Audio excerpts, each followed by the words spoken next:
Emily says, sprinkles don't go on donuts. And what kind of wild take is that?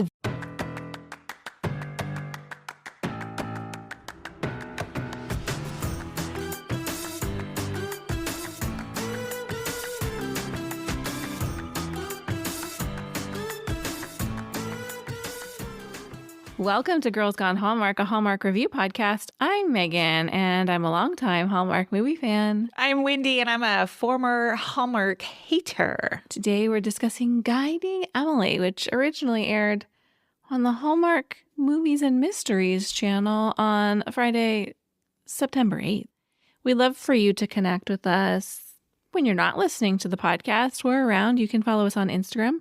We're both Talking Girls Gone Hallmark at Girls Gone Hallmark, and all things Megan and Wendy, non-Hallmark related, at Megan and Wendy. Jump into our Girls Gone Hallmark Facebook group. Lots of conversation over there this weekend. People had lots to say about the two new movies this weekend. Yes, I loved it so much. Before we talk about this movie, I just have one little Hallmark news and note. Oh, I have one too.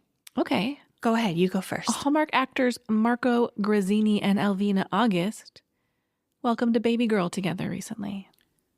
Marco, he played the chef in that movie. Yeah. Okay. Right in front of me. Is that what you're thinking of? Yes. He was also recently on Hearts in the Game. He also has a recurring role on Virgin River. Alvina August has only been in one Hallmark movie, as far as I can tell, and it is A Second Chance at Love. She's also had roles on The Good Doctor, Zoe's Extraordinary Playlist, a TV series called Animal Control. Yeah. Starring Joel McHale. No idea who this person is. But I'm happy for them. Congratulations. Congratulations. I have a note. It might be a little bit old, but Andie MacDowell, who we know as... What's her name on that show? Dell on The Way Home. Honestly, last week I could not remember the name of The Way Home. Oh. I was like, I'm losing my mind, literally. Anyway, she recently quit Instagram, declaring that she's, quote, tired of the world. Of course, this was after the wedding of her daughter, Margaret Qualley, and Jack Antonoff, and the mob that showed up to creep on guest Taylor Swift. That was real ugly. I know. I was very disappointed in the Swifties who created such a scene for that wedding. Right? Like, let her go to this wedding. Let people have their day. Yes, I know. My question is, in your mind, like, you're the person waiting outside that wedding. What do you I'm the think's gonna Swiftie happen? waiting to see. She's going to be like, oh my gosh, thank you for being here. Be my new best friend. No. Like, how is that going to endear you to her? You think she's going to take a picture of you? Never. You just want to catch a glimpse from far away of her being hustled into a car? I don't understand the motivation there. I'm going to be honest. Mm-hmm. So if you were the mother of the bride, would you be pissed off at the world too? I'd be pissed. Yeah. Look, I'm not the kind of person who wants to meet celebrities. Mm-hmm. Like, for example, my husband and son went to a concert 2 weeks ago, and my parents also were at that concert with my aunt and uncle, who they had gotten VIP passes for, because my aunt and uncle are like big into like meeting people, and they did the whole like meet and greet before the show. Mm-hmm. That holds no interest for me. Like, if I'm gonna meet a famous person, I want it to be organic. Oh, I want to like run into that person on the street and strike up a conversation. Like when you're dropping your dog off at doggy daycare. And there's this super famous person who shares, it's not doggy daycare, it's training. Okay.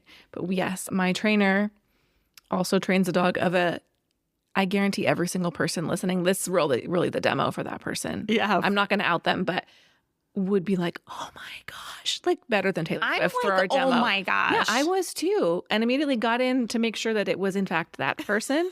So for me, that's an interaction that I am excited about, right? Because we're on an equal playing field. Got it. I'm not like, please say hi to me and meet me and make me feel good.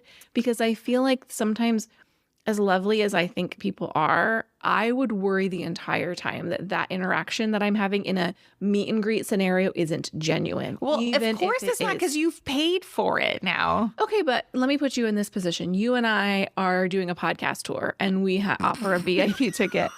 Put it in the universe, Wendy. Okay, go ahead. It's going to happen. And we've offered a VIP, like, meet and greet option. Yeah. So people can, which happens. People do that. Yeah. I would genuinely be excited to meet anybody who was a listener of the show. So would I. But why do I assume that someone else meeting a fan of theirs wouldn't be excited about that? I don't know. So anyway. Hey, before we move on to our review of Guiding Emily, can we talk just quickly about a podcast review that we recently received? Oh, sure. Do you want me to pull it up? Yeah. First, I want to say thank you to those who have left reviews. We need them. We love them. They help us tremendously. Let me compliment sandwich this. Can we read a recent positive review? Yes. This is from listener Missy Faye, who says, love listening to you guys. Every time I'm in the car, I plug in. And Missy Faye, we love that. Thank you. So why don't you read the review that wasn't so great? 2 stars. How do you do a movie podcast with no recap? They want to talk about movies without a recap about what even happens in said movie. I'm so confused. I guess I have to watch the movie first to be able to even know what they're talking about. I just want to make it clear that we do not recap these movies. Correct. This is not a recap podcast. We review the movies. Correct. We always tell you what movie we're reviewing. We give a synopsis of the movie. It is highly suggested you watch the movie before you listen to it. Sure. Or maybe our review will make you want to watch the movie, but it's not a recap. It's not a long form synopsis of the movie. But we do talk about what the movie is about. Right. But I think that's pretty typical for reviews to talk about the things they liked and the things that they didn't, but to not we're not go going through moment by moment. Yeah, we're it. not. That's not our podcast. That's not our podcast. Yeah. And that's okay. I know. So if you'd like to flood us with reviews to bump up that rating, because, those 2 stars are real painful. I know. Let's hear a synopsis of Guiding Emily. Yes. This movie follows Emily as she struggles to cope with her new reality after losing her sight, and Garth, a potential guide dog struggling with his training. With a bit of help, both make headway in their important transitions. Guiding Emily was filmed in and around Vancouver, Canada, as well as in Victoria. Beautiful filming locations. So freaking pretty. And Do you love Emily's house? Oh my God, I have a note Her about mom's it. house? Oh, Yes. Please take me there. Like, I want to retire there. The garden? I know. Sit me on that porch. Put me in front of that lake. Like, so pretty. It was gorgeous. So pretty. Whoever lives in that real life house, I'm envious. This movie was based on the novel of the same name by author Barbara Hensky. It's also one of 4 in the series. Nice. The guide dog Garth was played by dog Owen, who is in fact training to be a guide dog himself. Listen, how cute is the name Garth for a dog? So cute. I was like, if we get a boy dog, I love the name Garth. That's a great name. Garth Brooks.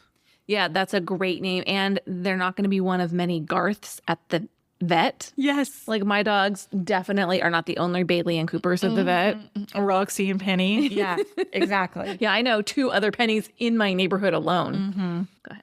Sarah Drew plays Emily. She has 49 acting credits, including a long-running role as April Kepner on Grey's Anatomy, a show I have not watched in 20 years. She previously starred in Christmas in Vienna on Hallmark. Antonio Cupo plays best friend Matthew.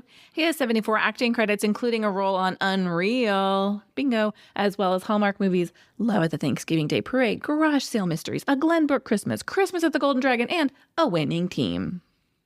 You know what I think about when I see the title "A Winning Team," don't you? Okay, I'm not even mentioning it. Moving on, Eric McCormick, best known as Will Truman from Will and Grace, has 79 acting credits and voices the dog of Garth.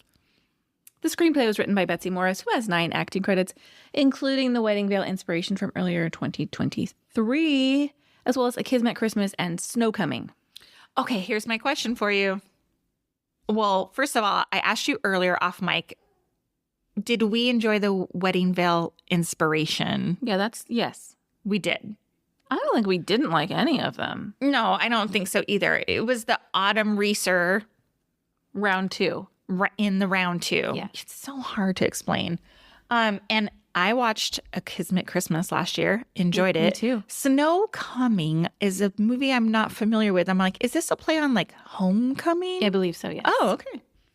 Director Andy Makita has 32 directing credits, including episodes of Hallmark series Cedar Cove, The Good Witch, and Chesapeake Shores, as well as Virgin River on Netflix. I feel like Virgin River needs to be added to our bingo card now because I think so too. there's some huge crossover between the two. We need to do a news and notes bingo card. Okay. Hey, Peter Benson, another busy actor, plays dog trainer Mark. This is another actor who gets the best friend energy treatment. I realize I skipped over someone as I was in the middle of that. But yeah. Matty Finochio plays coworker hero Drew, and with 100 acting credits, this guy deserves a leading role in a Hallmark movie. Give it to me. You know, he shared our Instagram I did see recently. that. You know, I was like, give this guy a leading role, and it was he reshared it with like praying hands. I love him. I love him. Me too. Toby Levins plays dead fiance Connor and has appeared in both Unreal and Once Upon a Time, as well as a ton of Hallmark supporting actor roles. It's time for first impressions. Go ahead.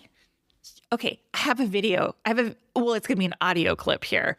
Can I play it? Yeah. It's a deep cut. I really don't know if many people are going to get it, but here it goes. Is that Steel Magnolias? Terms of Endearment. Oh. Shirley MacLaine, one of the best scenes ever. But I thought that Emily's mom was giving Shirley MacLaine energy in this movie. Yeah.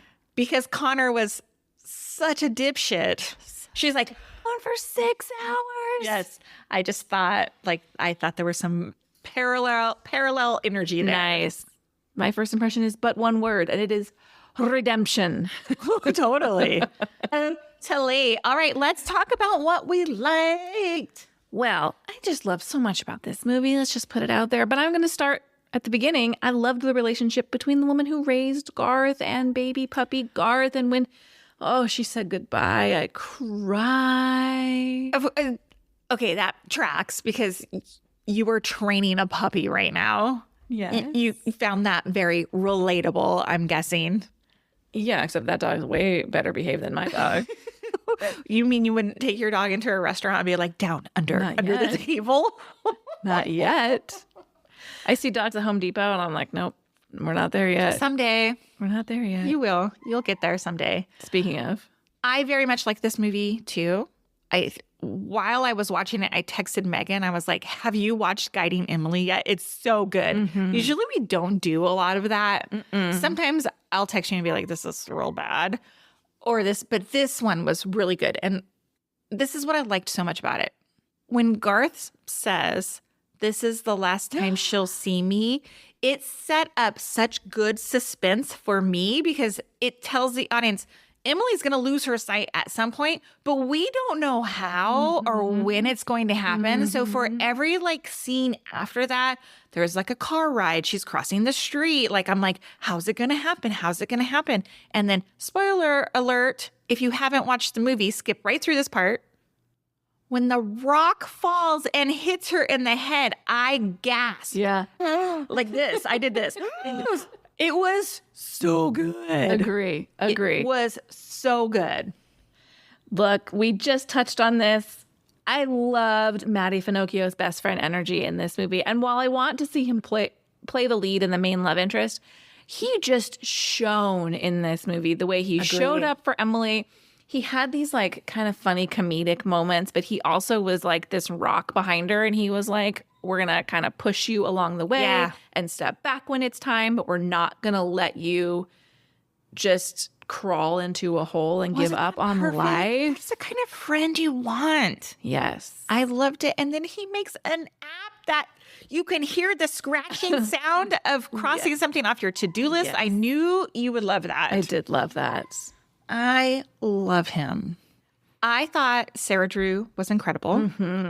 I'm not familiar with her. When I was looking through her IMDb, I saw that she had played a mom on the freeform show Cruel Summer, the first season of it, which is a really good show. Second season I didn't like so much. First season was really good. And I was like, that's the face. But I thought she was incredible. I found her so believable. She is a great actor. There were several scenes that just sent me. Let me go through them. Please. When she wakes up in the hospital room and she's like freaking out a little bit, but like is like asking questions like, what happened? What happened? Thought that was really good. After they take the bandages off and she still can't sing and she's like, I can't say anything. I was crying. Yes. I don't cry during Hallmark movies. Hardly ever. Right. I usually fall asleep. I did not fall asleep in this one. When her jerk boyfriend says he's moving to Tokyo and she's like, you need to leave like right now. I was like, yes. And even her interactions with the neighbor girl, Zoe, like she's so warm and like sweet to this girl. Like she has just been blinded. She has she's so like offering advice and like, it was just so good. Like we mentioned Grey's Anatomy, she was on that show for 10 years. On a dramatic show, getting those acting chops. She had this storyline on Grey's Anatomy where she was pregnant with a baby who had a condition that was not compatible with life. Oh, man. And she played a very hardcore Christian on that show who didn't believe in abortion and who didn't. And there's this really incredible scene where she finds out what like that the baby has and how she's going to have to deliver that baby, and her mother-in-law and her husband are with her, and like she's like, how am I going to do this? I saw it on TikTok the other day. Do you ever see people share like clips of TV shows on TikTok? No. It's a weird side of TikTok to be on because you'll get like a 60-second clip of a TV show and you're like, wait, now I need to see more. And then once you've watched it, you'll start getting more clips. And then I'm like, why don't I just go watch the show? Now I've watched 5 minutes of the show via 60-second clips. Anyway. And it was good. Good scene. She's great. She's great. I'd love to see her in more Hallmark movies. I wonder if she will or not. I don't know. I think she could. I think she's great. I thought Matty really brought it again in the comedy. His line, I've watched a lot of unsolved mysteries, and this is always how it starts to Connor, was a real zinger to me. Speaking of real zingers, the food server who helped her not once but twice in this movie, when she comes back to the restaurant and she's with Matthew now, the server says like, the cane isn't the only new upgrade. Yes. I was like, I love the lines in this movie. I loved Lindy. Yes. I mentioned it earlier. Loved her mom, Martha, played by Christine Willis, when she just lays into Connor for being like, I don't want to say that Connor was a jerk. I actually thought Connor was a really nice guy until like he couldn't cope. I thought he was a nice guy until she got hurt, but you don't just get to be a nice guy for the good part. It's in sickness and in health. I agree. And he fell down on the job, as she said. And that is one of the things I liked about this movie that I often don't like about movies where they start off in one relationship and end up in another. I thought they did that really well. She was all in on that relationship with Connor. It wasn't like they were a bad match. They clearly seemed like they were good for each other in a lot of ways. She was still committed to him even once the crack started to show, when he seemed to not be willing to. And I want to talk about this and did you see that? But there were some signs that he was struggling to do what she needed him to do. Obviously, one of the most obvious is when she gets left alone for 6 hours. What the hell, man? Seriously. And walks away from her when she's in the bathroom. Could you even imagine? Oh, this phone call is so important. I have to walk outside and leave my recently blinded girlfriend on her first day out? It's outrageous. So I thought they handled that, and that relationship was fully wrapped up before she even began to have feelings. And whether or not she had feelings for that friend before, it's not set up that way. It's just she genuinely was her best friend. Right. And she saw him in a different light after the fact. I thought that was well done. I agree. It wasn't like, oh, I have this relationship waiting in the wings for me as my other one falls apart. Yeah, that's what I was worried about when it started. I was like, oh, no, Megan's going to hate this because she's going to jump relationships. But I think really didn't. I think they did it well. Yeah, and I also liked that Matthew showed up for her as a friend and wasn't there with ulterior motives. And even the first time when they almost kiss, he kind of like puts that distance between them. And to me, I'm reading more into it, but it felt like he was not trying to take advantage of the situation. Like, I'm here altruistically as your friend, not in the hopes of getting this reward, so to speak. Mm-hmm. I really appreciated that they had cast that included blind actors. Oh, yeah. I wanted to talk about that in a minute. Okay. The other thing is there's some real wowie zowies in this movie. Dudes I'm not familiar with before this weekend. Antonio Capo and Toby Levins, who plays Connor. Like, I know he was like not a great character, but I think these men are quite handsome. Oh, agree. Let's talk Wish. Okay. I want to go back to the disability elephant in the room. Okay. And just because people are talking about it, this is an ongoing conversation we have here about should characters with disabilities be played by actors with disabilities? Mm-hmm. And typically, I'm in favor of that. Same. Strongly. Yeah. This was a different case because you've got a character who was sighted in the beginning of the movie and had to go through the process of losing their sight. And I'm personally, and I don't really get to be the person to make that call, but as a viewer, I'm okay with the choice to use a sighted actor for her role. Mm-hmm. Particularly, again, to your point with using blind actors to play other blind actors in the movie. Oh, how do you feel about that? While I was watching, there was a little bit of like push and pull of what I was thinking, but I was like, well, how else would they have done it? Mm-hmm. You have a sighted person who tragically becomes blind. I suppose the argument is a blind person could have played a sighted person. Okay, that's fair. That's fair too, I guess. It's not a clear line for me in this case. Okay, I agree. As opposed to Chandler Massey's character in a previous movie. That was a very clear line. He should not have taken that role. Yeah. What's the feedback been on that? Where are people landing on that? I've seen people on both sides of it. Okay. I don't want to be the person who's like, it doesn't matter to me in this case because Sarah Drew's such a great actor. I don't want to say that. Mm-hmm. What do you do in this case? Mm-hmm. I don't know. Gotcha. I thought they did a nice job of talking about all of the modifications person who has lost their sight can use. They talked about like descriptive audio on television programs, and they showed her going through the school for the blind and her friend creating the app. And I was really interested in her desk setup. He's like, oh, I've got a cup holder for your coffee mug so you don't accidentally knock it over on your desk. Yeah. I thought that was interesting. I think that's interesting too. Sometimes I get how do I say this? My thought is like, I'm curious as a viewer about the modifications. Yes. However, sometimes like, when movies are trying to teach us something and it comes off as, I guess maybe like the closest example of recent is like the Love in the Great Smoky Mountains. Yeah, but did it feel like that? A little bit to me.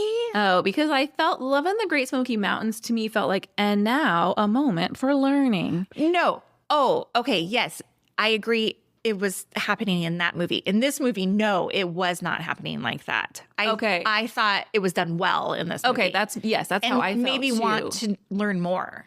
Yes, it didn't feel like they were taking a break from the story to teach me something. Yes. I'm glad I clarified. Do you have anything you wished for? I do. Just one.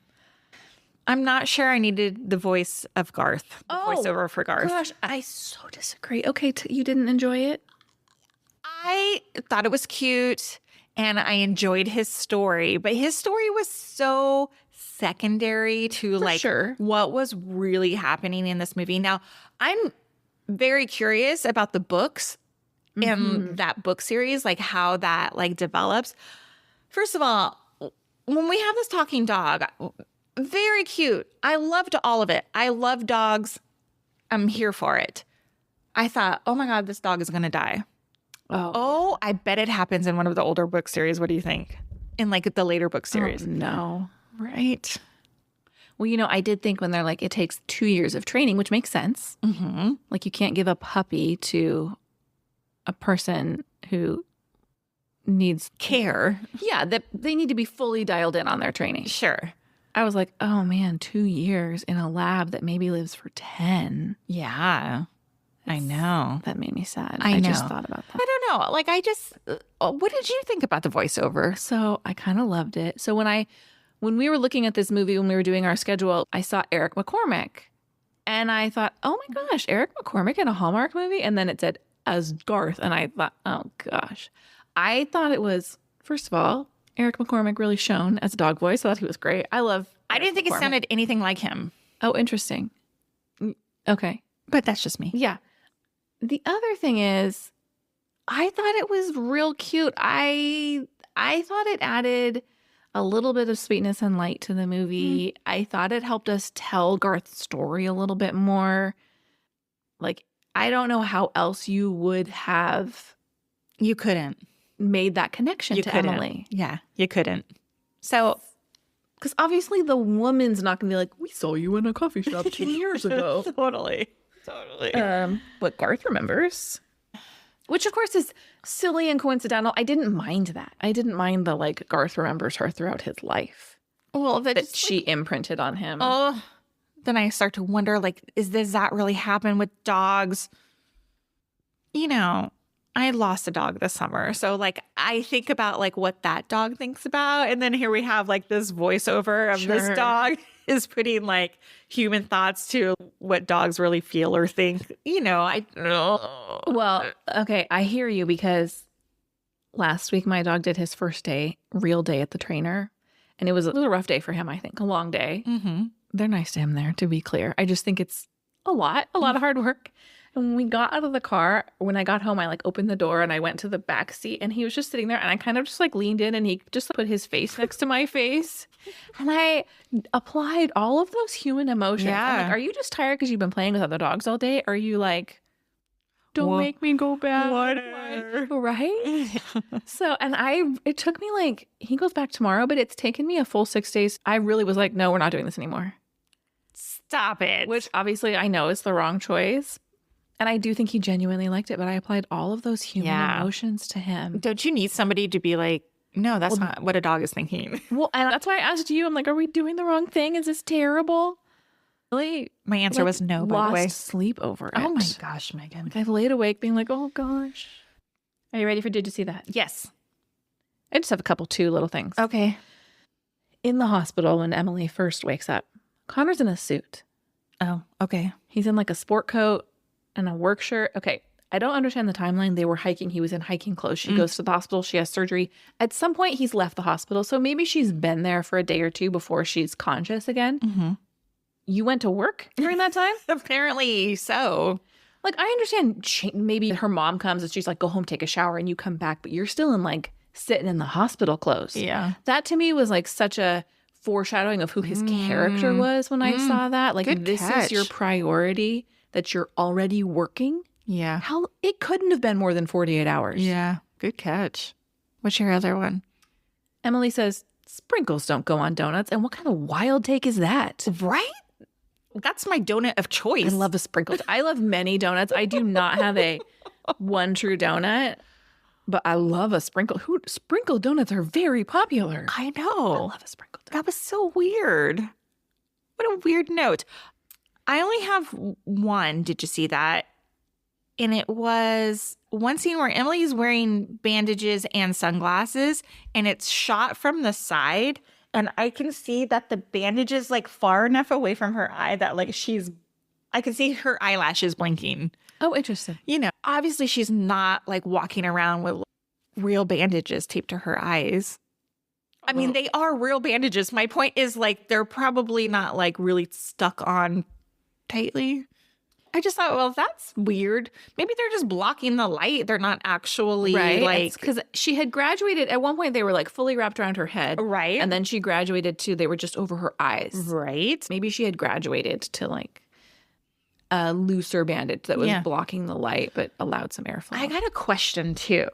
As I was watching it, just thought about this. They didn't show her at all getting ready, getting dressed for the day, showering, any sort of like self-care stuff. Yes. And maybe it's just because it's difficult to show that. She didn't want to portray a blind person as a sighted person, you know. Putting her clothes on. Right, exactly. I was actually like wondering like, oh, I haven't seen any of that stuff. And then now with some perspective, I'm like, oh, maybe because it would have just maybe been in poor taste. I don't know. Yeah, I'm always curious about details like that. I love logistics and like the how-to behind things. Right. And there was one moment where she was learning to use the walking stick and she was wearing this really cute outfit. She had like these like stripy pants on. And I was like, what's the logistics there, right? Mm-hmm. I did notice her clothes. They were all very cute. Mm-hmm. Let's rate this movie. Okay, I'm ready. 5 stars. Did you? Yeah. I gave it 4.75. And it was just because of the voiceover. I dog really felt stuff. like giving it 4.75 because it feels wild to give a movie 5 stars. I can't think of, there wasn't anything I didn't like. I just loved it. Okay, see, now I feel like a jerk knocking it down a little bit. You didn't love the dog. It's okay. I loved the movie, though. I thought the movie was incredible. And why is it on Hallmark Movies and Mysteries? And I'm going to say it, Hallmark Movie Mysteries puts out better movies than Hallmark. Often, yes. What the hell? I don't get it. What multiverse are we This is living a in? Hallmark drama movie, but it was on Movies and Mysteries. Because cable subscription sometimes includes the Hallmark channel, but not Hallmark Movies and Mysteries, and they want you to bump up that extra. Okay. That's my guess. Whatever. That's my guess. That's why I they have love the multiple movie. channels. I would totally watch it again. Me too. Thanks for listening to this week's episode of Girls Gone Hallmark. You heard our reviews earlier this episode. If you want to add yourself to that list of people leaving reviews for Girls Gone Hallmark, Good reviews. please do so. And you might hear your review read on a future episode.